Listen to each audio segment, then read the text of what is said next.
Hi, it's David here, back again, week 32, number 1 session number 1.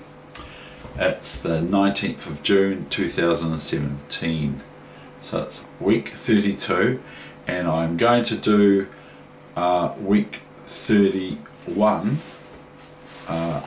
about 10 minutes or so, or I'm just going to do a game a day to cover for that, so that there's no big gap in between it. And so that'll just be week 31, 1, 2, 3, 4, 5, 6, 7. Okay, anyway, without further ado, here we go right into it. So I've already done a bit of a yarn yesterday in regards to my trip back from Dunedin, going through Trotters Gorge, which I haven't even shown any part of it really. I mean, it's just awesome. There's waterfalls and there's fantails and you might, apparently you might even see a wallaby. That's what a local told me. You might even see a wallaby if you go on the whole walk, but it did get quite cold. So here we go. It's just almost 1 PM in the afternoon, of course, on the Monday the 19th of June 2017. So here we go with the chess back again by popular demand. Okay, anyway, I hope you're enjoying it. Oh, what's this? What's happening here? He's got that all old chess players never die, they get a queen in the corner every once in a while. But anyway, he's been in the marathon. That's what my Kiwi's been doing. While I've been away, he's won an award for being in the marathon.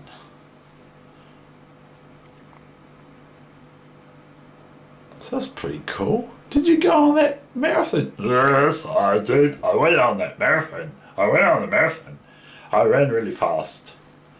I flew like a Kiwi. Okay, here we go. What's next, folks? The chess. Okay, I'll just grab you quietly and just see you next time on the Muppet Show. Not that it is a Muppet Show, of course. Could get in trouble for that. I think that one day in New Zealand you're going to need to have a license. Okay, a license. I kid you not, a license to walk up a ladder. Anyway, I can explain it further, but I don't want to get into detail, but it's just ridiculous. Safety and health and safety can go a wee bit far, I think. Can get a wee bit pedantic, even for my liking. Anyway, I had a safe trip back from Dunedin and I stopped off in Oamaru. And Oamaru is a lovely city, town, and it's not called Oamaru like some people call it. It's, according to the locals, Oamaru, no Oamararu or kangaroo or something like that. It's Oamaru. Anyway, I'm not arguing the fact, I'm just presenting their stance on it. Here we go.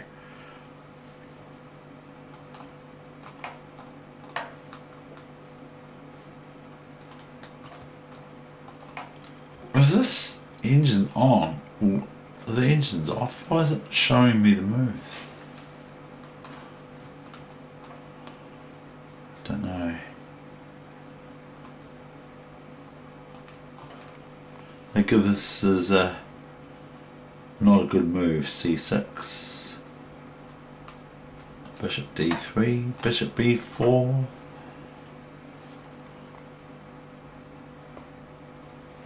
Knight f3, or knight to bishop 3 it says in the book. Pawn takes, and if we don't take that we're going to lose a piece, aren't we, for white. So white takes with the bishop. Can't take with the knight, of course, because it's check.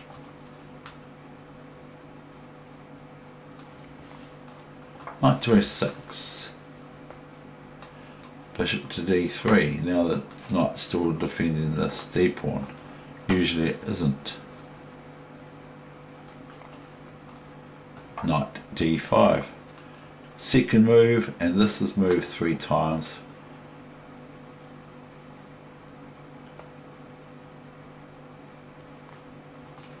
Bishop d2, Queen a5. All eyes are on the knight on c3 because of 1, 2, 3, all attacking and defending twice.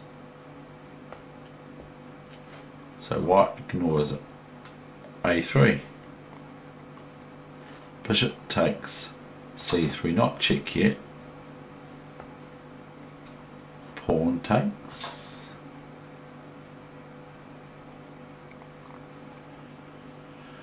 Oh, what do they do this to me for? I don't know. If knight takes here, then the piece is pinned, isn't it? The piece on c3 is pinned by the bishop. So if this, then I believe this would be the move for white, and thereby they're playing for this move, which is quite embarrassing to the knight here, because the knight can't move because the bishop a5, as the red arrow indicates. So this is quite a mean, nasty thing. So we could look at if knight c3, then probably ab4. I don't know. Don't even know.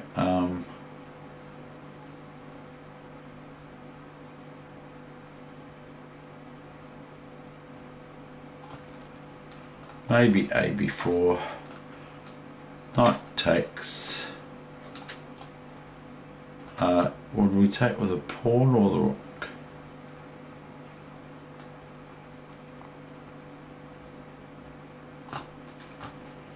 So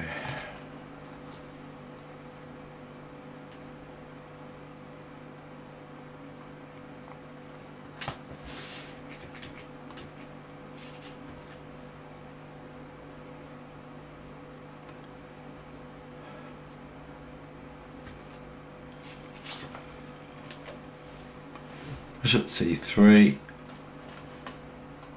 bc3, queen c7. New main line, you should know that, computer. Queen c7, knight e5, knight d7, f4,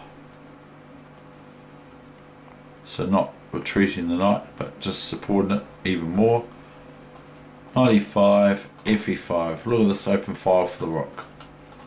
Not for the king, but for the rook. And for the other pieces too. And just a double out, and the queen can fly out here or here. Here's probably the more sensible. And this rook's bearing down on the f7 pawn and other things too. So black's left themselves, look at this bishop, look at this white squared bishop of black's. It's quite limited. Bishop d7, fair enough, developing. Castles, and now c5 to possibly get rid of this weak bishop problem, to give the bishop some life. Here comes the queen g4. White just ignores it. White ignores this pawn or whatever, or the bishop come to life or whatever, because they've now played queen g4, threatening queen g7. And if it is white's move here, we'll play a bogus move like we've done before. And we've got this. Now the only move here for black to play would be castles. And as the computer's indicating, rook f7 looks quite good. Even queen f8 is quite reasonable after castling. Because here the rook is threatened with capture with the queen, so black has to react instantly to it. So that would not be very good. So white is met with g6, not a6, g6. Now just comes what to f2 to threaten double up.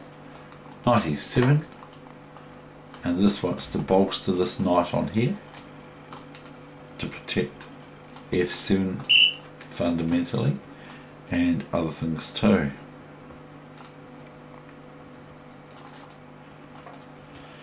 Bishop g5, h5,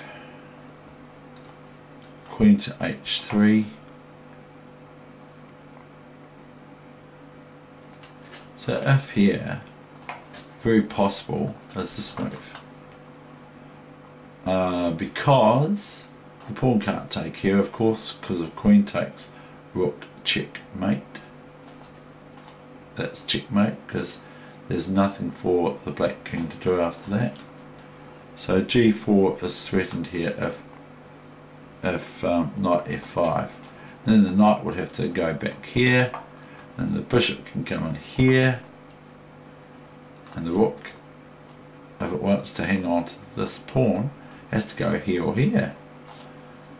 If it goes here, then it's just not too bad though, because gh5 is check with the rook. So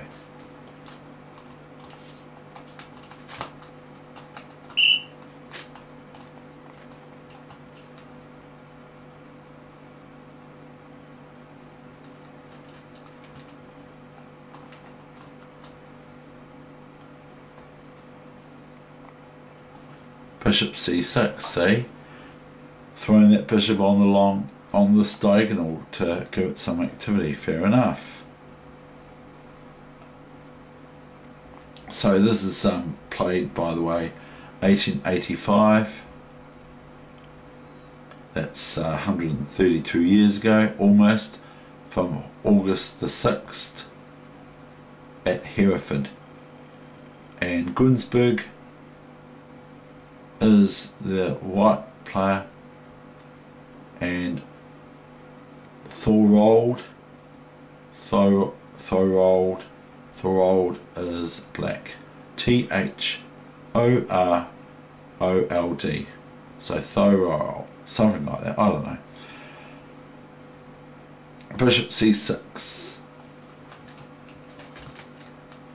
Rook a f1. Rook a, not rook f. Rook a f1 is this rook from here to here. This one is rook f f1 to that square for the other rook. So rook a f1 threatens now this possibility. So black defends with rook h7. Now comes rook to f6. And they say bishop d7 here is safer than what black plays. Black plays cd4. Have they got time? I know I can ask that, but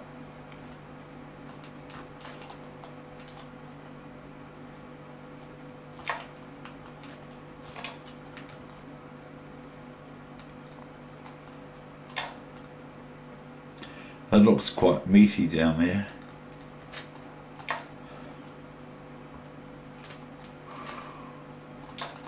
And the only move here that's reasonable is queen, rook here, not queen there, because the bishop takes queen.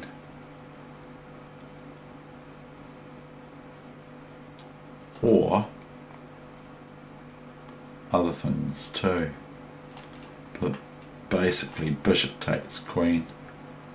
And then after rook takes bishop on e7, queen g8 picks up the rook on a8 with check. And there's no other move for the king to make because all the squares are covered.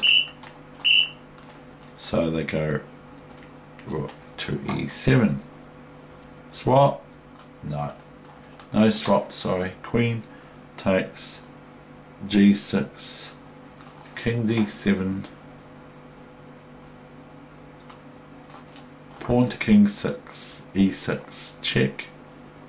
Now this is driving this rook away from here, which might help black, but it doesn't. Rook takes pawn. If not, then this move's pretty embarrassing to bishop f4 check, etc.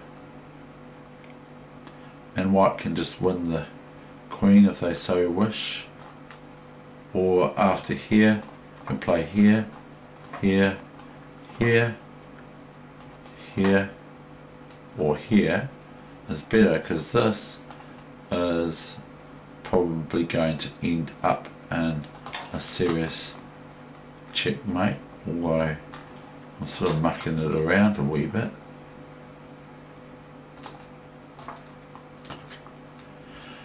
Now the best is here. I've analysed this a bit too much.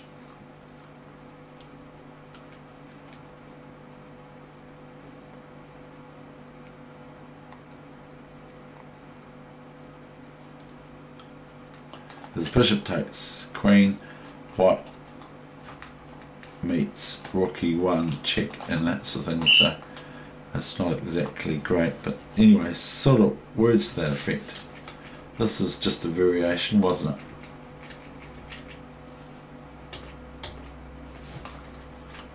Rook e6 comes a reply.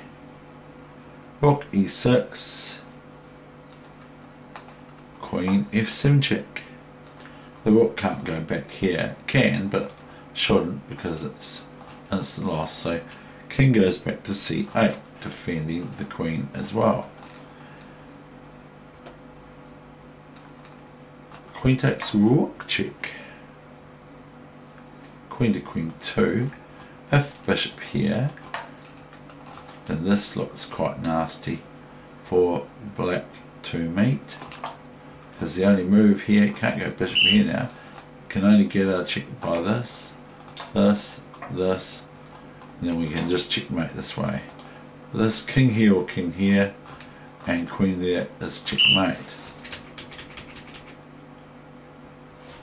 So we have queen e6. And there you go, queen d7. New mainline, you should know that computer. Rook f8, check. And then just swap off here, Swapanowski, queen takes, and black was on. That's the end of the session for week 32, number session 1.